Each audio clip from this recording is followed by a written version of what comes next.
Aku,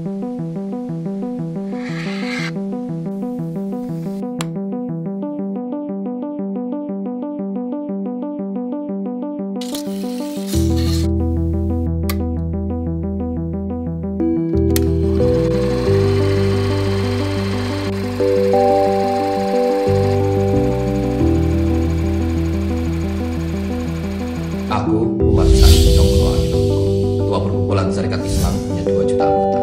Perkumpulan terbesar.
Waktu di 2015, jadi aku lagi melakukan program hamil waktu itu. Jadi disarankan oleh dokter untuk beralih menjalankan pola hidup yang sehat. Dari situ ya saya mulai mengkonsumsi seperti sayur, buah, dan salah satunya itu almond. Karena waktu itu almond juga disarankan untuk dikonsumsi ketika saya sedang menjalankan program hamil gitu.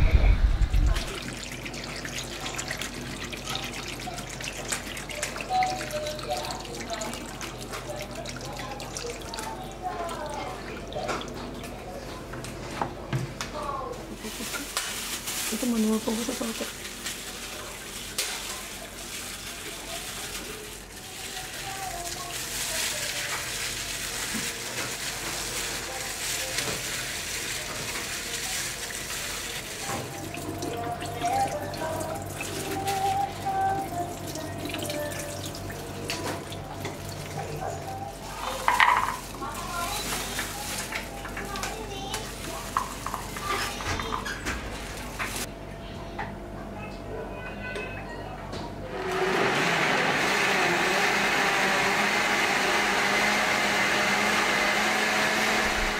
Jadi almond ini waktu itu, karena yang pertama waktu itu almond disarankan oleh dokter saya untuk mengkonsumsi almond secara rutin. Dan ternyata setelah saya ulik-ulik, almond itu merupakan salah satu makanan yang sangat kaya manfaat kayak gitu. Jadi dia termasuk ke dalam salah satu makanan terbaik untuk nutrisinya.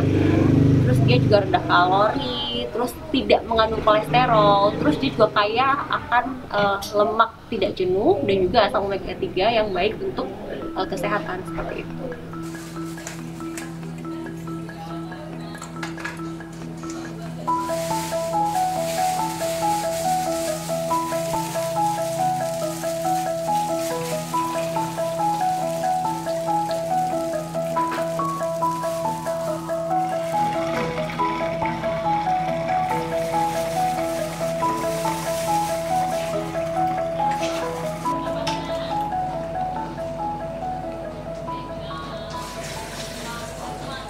Variannya ada beberapa macam, jadi kita dibagi menjadi 3 kategori untuk susu almond itu: reguler, laktasi, dan juga pregnancy. Nah, untuk reguler sendiri ada sekitar 9 9 varian original, choco, green tea, taro, coffee, Thai tea, dates ginger, dan juga plain.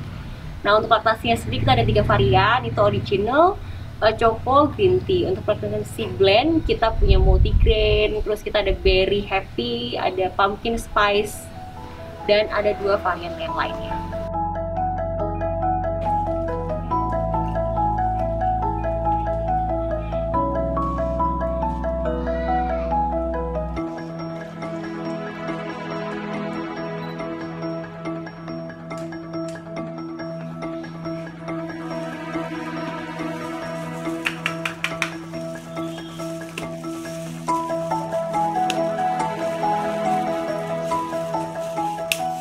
Kalau untuk susu almond ini secara daily kita jual di sekitar Jogja. Target utamanya adalah Jogja dan sekitarnya. Terus kita selain kita ready stock di sini, kita juga ada 1 store di Jalan Monjali. Kita juga ada di beberapa store partner kita. Nah, kita juga menjual juga almond ini keluar kota. Jadi mereka ke tempat yang terjangkau oleh layanan ekspedisi sehari sampai kayak Paxel, terus JNES, terus kereta api, dan juga travel.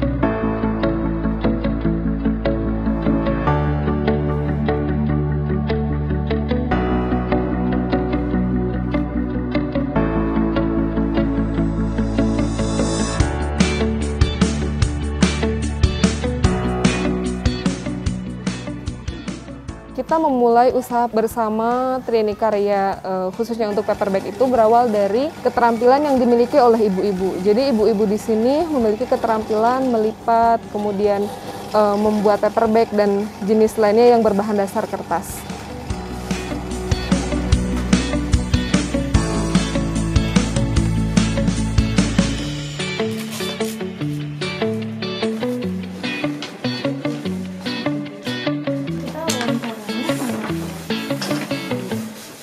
Kami lihat di sini ada beberapa ketimpangan ekonomi, seperti misalkan belum bisa memenuhi perekonomian untuk keluarganya. Maka dari itu kami melihat peluang untuk mengembangkan keterampilan apa yang mereka miliki, dan akhirnya kita buat usaha bersama Trini Karya ini.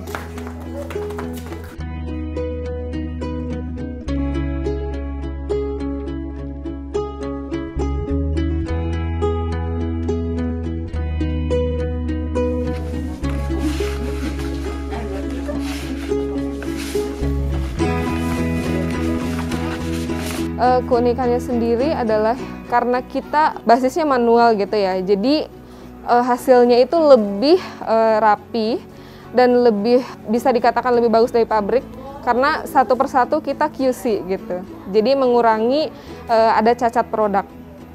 Dari jenis kertasnya kami pilih jenis kertas yang dapat didaur ulang.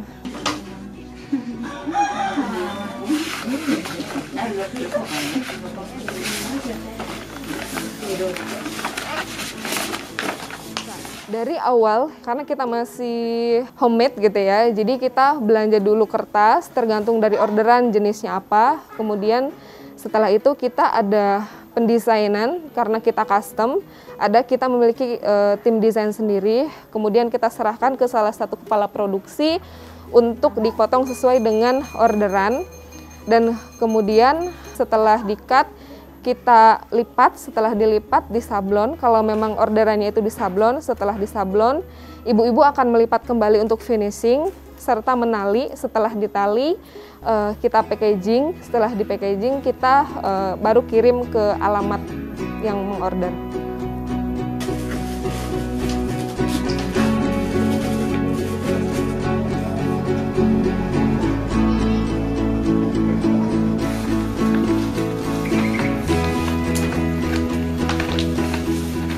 karya ini didirikan pada tanggal 27 November 2016. Jadi per 27 November tahun ini sudah menginjak 5 tahun dan semoga masih bisa tumbuh dan berkembang sampai ke depannya.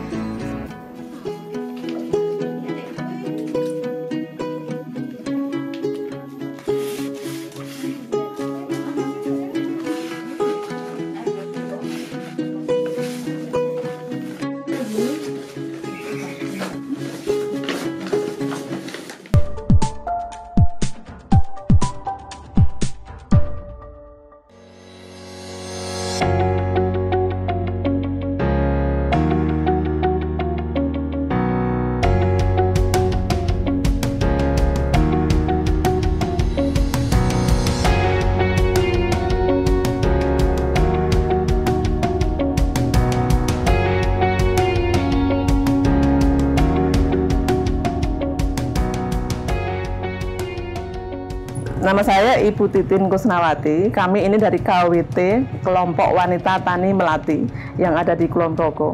Jangan salah ya, di Kulon Progo itu ada KWT Melati 2. Dan kami KWT Melati Nyus, karena mereknya adalah Nyus. Seperti itu. Olahan abon cabai ini termasuk jenis olahan makanan yang unik ya. Karena ada yang kita dengar itu kan abonnya abon sapi, abon ayam kayak gitu. Saya memilih produk ini karena saya pikir ini produk yang unik yang nggak semua orang bisa bikin gitu.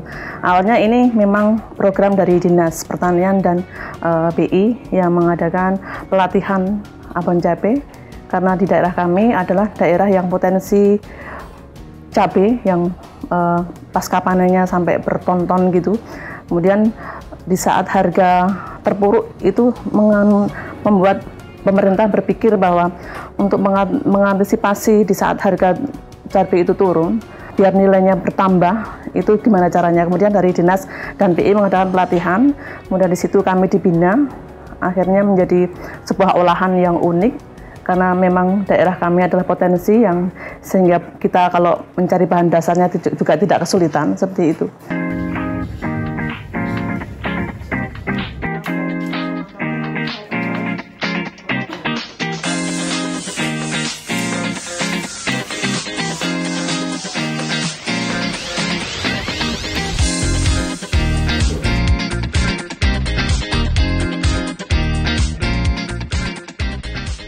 Usaha kami mulai dari tahun 2012. Di saat itu kami juga tidak langsung memasarkan produknya begitu cepat ya, karena semuanya butuh proses ya. Dan untuk proses itu pun kami banyak kendala di sini. Karena dari segi bagaimana cara ngemasnya, kemudian dari proses rasanya itu juga bertahap. Bagaimana menjadi lebih enak gitu juga perlu proses seperti itu. Produk kami ini sudah berlegalitas komplit ya, dari PRT, halal, hakis, seperti itu. Jadi tidak perlu khawatir, karena di UMKM ini legalitas itu penting. Biar kita bisa bergerak leluasa, setidaknya meyakinkan pembeli kan seperti itu. Sambal nyus, nyus itu terkesan apa ya, hampir identik dengan pedas ya, nyus itu ya.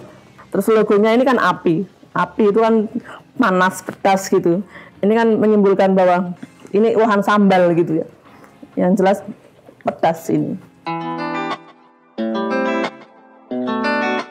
Proses pembuatan abon.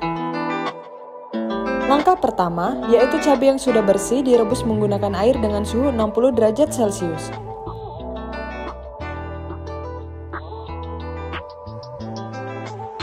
Lalu, cabai dicampur dengan bawang merah dan bawang putih yang sudah digoreng dan diulek. Untuk abon rasa teri, ikan teri yang sudah disiapkan dicuci kemudian digoreng.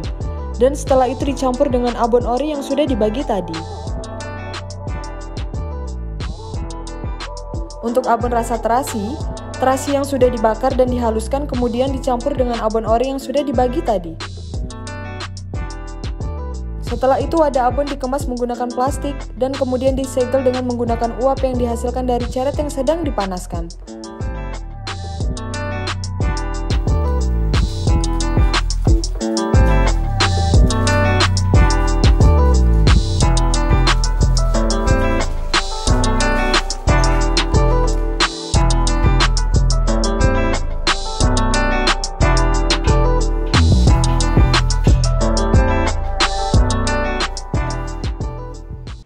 kedepannya adalah memperluas market ya.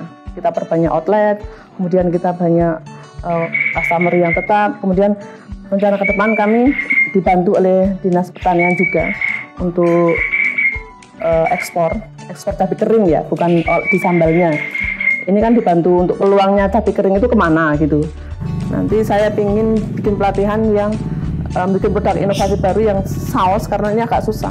Jadi di sausnya itu harus ada suatu zat dan cara pengolahannya pun harus dengan sistem mungkin rebusan kemasan gitu biar tidak meletus gitu.